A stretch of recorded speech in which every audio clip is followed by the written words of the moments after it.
साउद्दीन ओवैसी। बहुत बहुत शुक्रिया सर।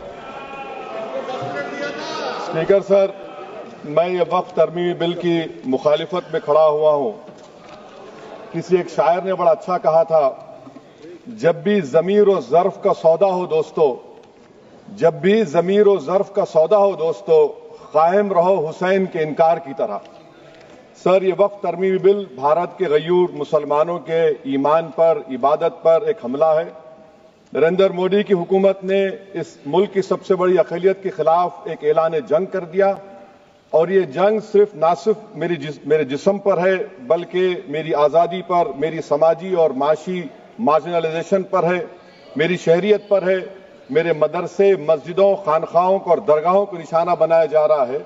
और ये हुकूमत सच्चाई को नहीं बयान कर रही है कि ये तरमीमी बिल से मुसलमानों का तहफ़्फ़ुज़, तरक्की और गुर्बत का खात्मा होगा। ये सरासर झूठ है। सर, अगर आप आइन के आर्टिकल 14 को देखेंगे तो उसमें लिखा हुआ है इक्वल प्रोटेक्शन। अब आप देख लीजिए सर कि हिंदू, सिख और जैन को और बौद्ध को उनके एंडोमेंट में तहफ़्फ़ुज़ मिलेगा, क्योंकि उनका एंडोमेंट बाय यूजर बरकरार है और उनका एडमिनिस्ट्रेशन उनके हाथ में होगा। कि गैर हिंदू या गैर उनके मजहब का आदमी दान भी दे सकता है उनके लिए, और एंडोमेंट बोर्ड का तहफ़्फ़ुज़ भी मिलेगा, क्योंकि उसके ऊपर ओवरराइडिंग क्लॉज अप्लाई नहीं होगा, लिमिटेशन का कानून उस पर अप्लाई नहीं होगा।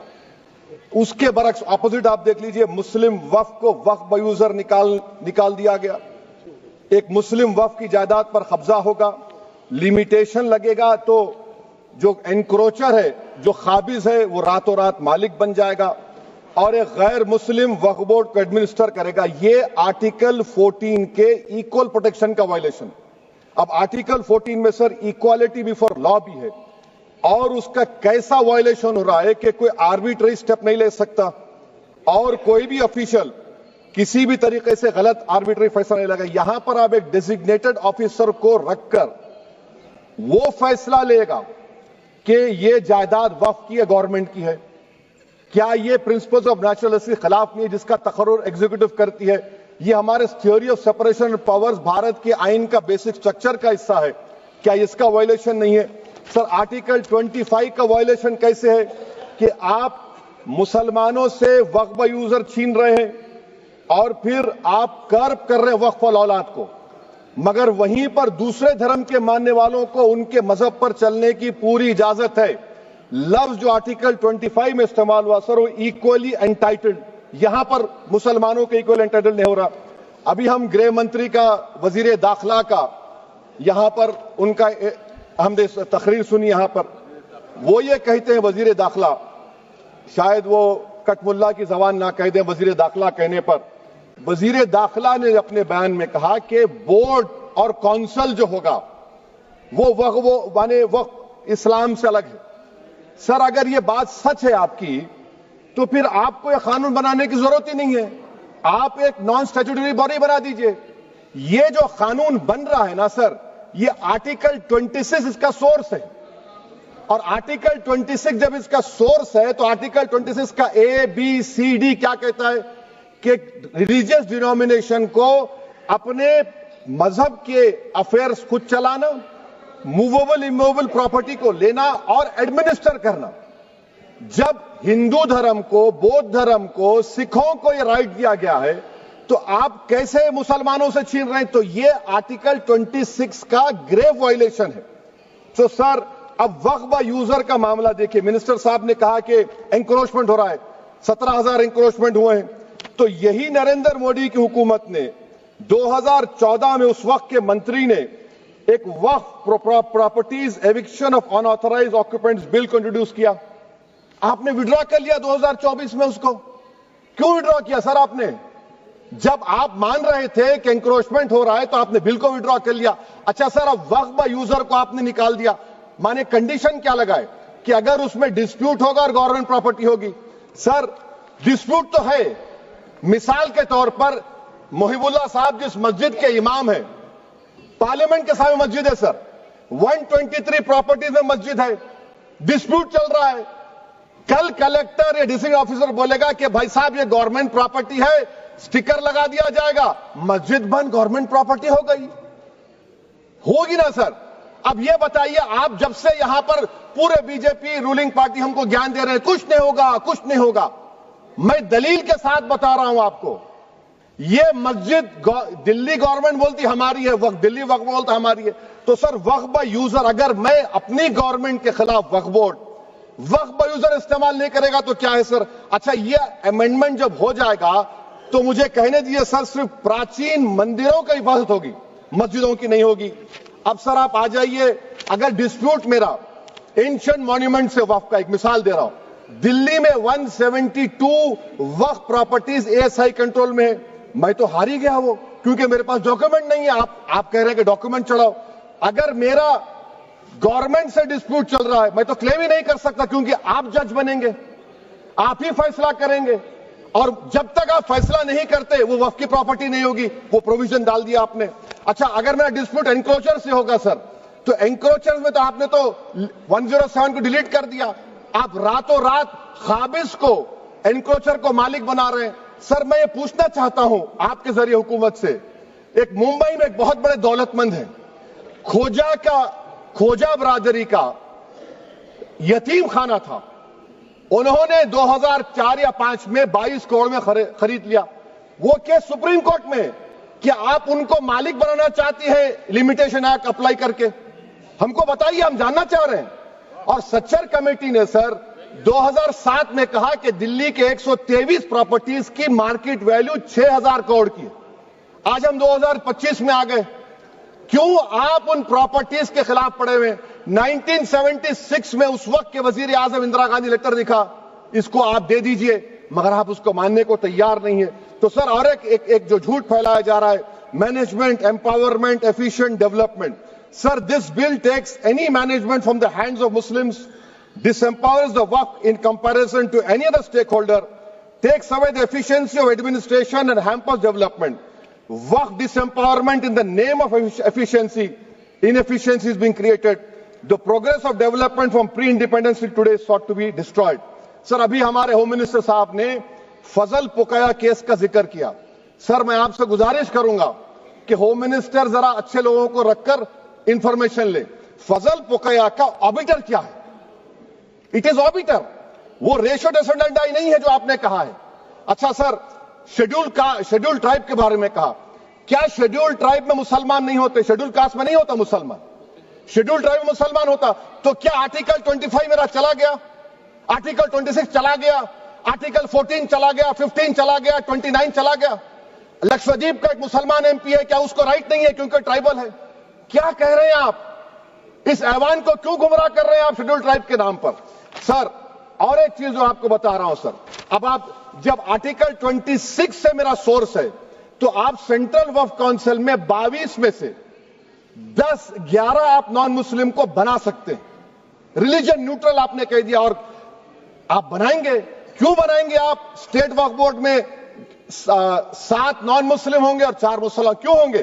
क्योंकि आप लॉ में 95 में डायरेक्ट मैनेजमेंट में ले सकते 5 साल के लिए।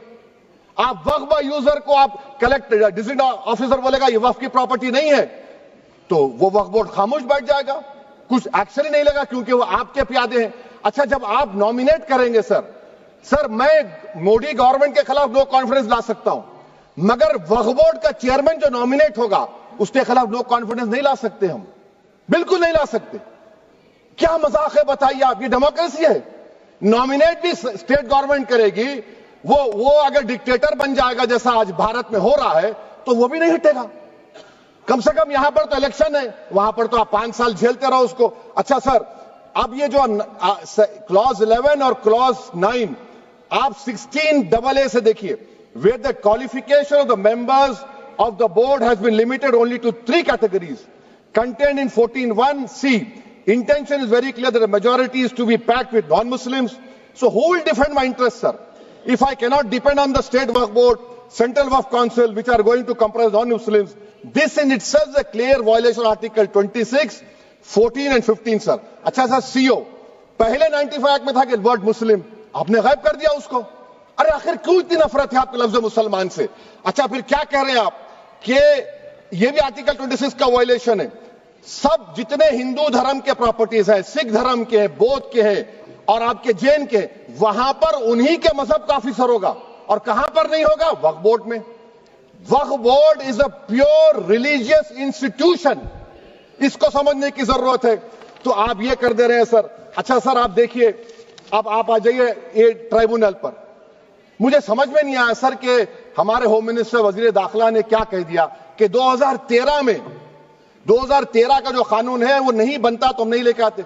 मैं बड़े अदब के साथ उनसे पूछना चाह रहा हूं कि क्या उस वक्त राजनाथ सिंह साहब, अडवाणी साहब, हमारी लेट सुषमा स्वराज, ये बड़े बड़े नेता यहां बैठे थे?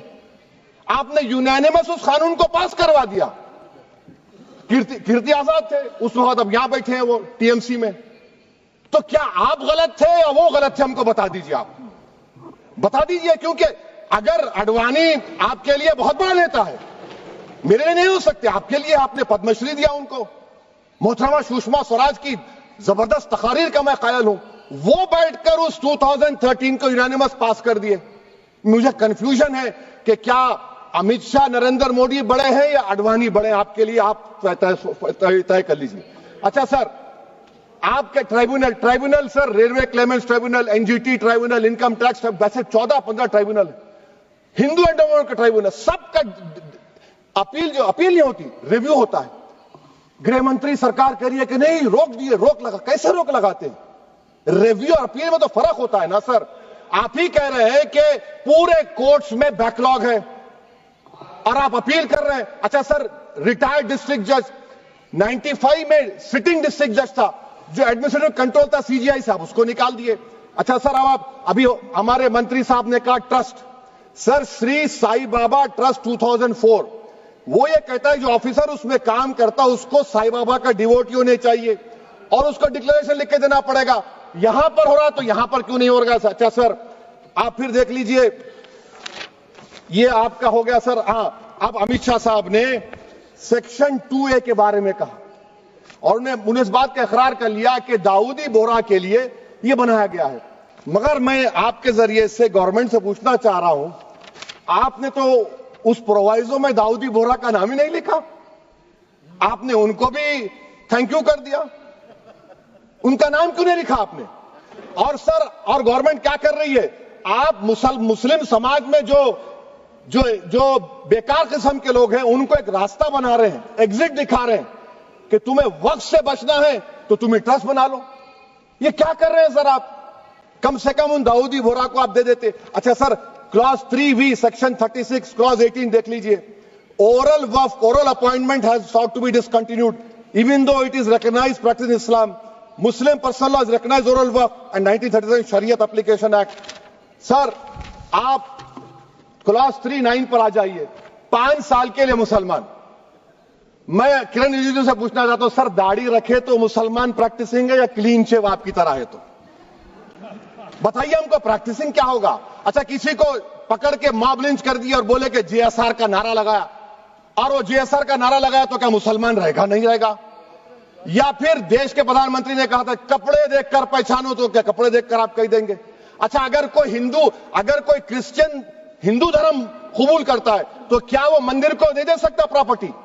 फिर भारत के संविधान में आर्टिकल 300 क्यों है सर? राइट टू इक्वालिटी क्यों है? फ्रीडम ऑफ रिलीजन क्यों है? 5 साल कहां से लाएंगे? अच्छा सर, और एक चीज मैं आपको बोल के खत्म कर दूंगा सर। इस बिल में वक्फ औलाद का सर, इसमें आप देखिए clause 4(3)(2), the creation of waqf al-awlad shall not result in denial of inherent rights to heirs, including women heirs or the waqif or any other right of person. Sir, ये article 25 का violation है, शरीयत application act 37 का violation, article 300A का violation है। अच्छा, हिंदू धर्म में सेल्फ एक्वायर्ड प्रॉपर्टी को एक हिंदू, अब उसके फर्ज के 2 बच्चे हैं, वो एक को अपनी पूरी दौलत दे सकता है, कोई रोक टोक नहीं है। वो कहेगा नहीं मैं घर के बच्चों को नहीं दूंगा, मोहल्ले के गरीब को दे दूंगा, वो भी कोई रोक टोक नहीं है। वहां पर आपको बच्चों की फिक्र नहीं है। जब मैं अपनी प्रॉपर्टी को अल्लाह को मालिक बनाकर दे रहा हूं, आप कह रहे बच्चों की फिक्र नहीं है। इतनी मोहब्बत आप बिल्किस बानो से दिखा देते तो आपके लिए दुआएं देती आपके लिए। तो सर आप दूसरी बात आप देख लीजिए सर, आखिरी बात कहकर मैं अपनी बात को मुकम्मल कर रहा हूं सर। नहीं खैर मैं मुकम्मल कर रहा हूं, स्पीकर साहब बहुत टाइम दे दिए। सर आप देखिए इसमें अमित शाह साहब बोले कि इतनी प्रॉपर्टीज का कब्जा हुआ, चोरी हुई, ये हुआ। सर क्लॉज 2652A सेक्शन, अगर कोई प्रॉपर्टी बेचता है 2 साल की सजा थी, आपने क्या कर दिया, उसको 6 महीने कर दिया। नॉन बेलेबल था, आपने बेलेबल कर दिया। सेक्शन 40 की बात करते हैं, सेक्शन 40 में सर हमको जो ज्वाइंट वर्किंग कमेटी का जो नोट्स दिए, उसमें मिनिस्ट्री ऑफ माइनॉरिटी अफेयर्स ने कहा कि 30 साल में 515 केसेस सेक्शन 40 के और सिर्फ 8 लोग कोर्ट को गए। वक्फ यूजर का कानून तेलंगाना आंध्रा में है, सेक्शन 40 का कानून तमिलनाडु 63 है, आंध्र प्रदेश में 43 है। और सर आप डायरेक्शन दे रहे हैं, अच्छा क्लॉज 4218B देखिए सर, आप रूल बना रहे हैं, कोऑपरेटिव फेडरलिज्म के खिलाफ है, इतना रूल बना रहे हैं। और आखिर में सर मैं आपको बताना चाह रहा हूं स्पीकर साहब, ये बिल का मकसद सिर्फ मुसलमानों को जलील और रुस्वा करना है, मुसलमानों को दूसरे दर्जे का शहरी बनाने का इनका मकसद है। सर अगर आप हिस्ट्री को पढ़ेंगे तो महात्मा गांधी उस वक्त के व्हाइट अफ्रीका में सफेद फार्म अफ्रीका के कानून को महात्मा गांधी ने कहा था कि ये मेरा कॉन्शियंस इसको मानता नहीं है, मैं इस कानून को कबूल नहीं करता हूं। तो महात्मा गांधी ने क्या किया, उन्होंने उस कानून को फाड़ दिया। तो मैं गांधी की तरह इस कानून को फाड़ता हूं, ये अनकॉन्स्टिट्यूशनल है सर।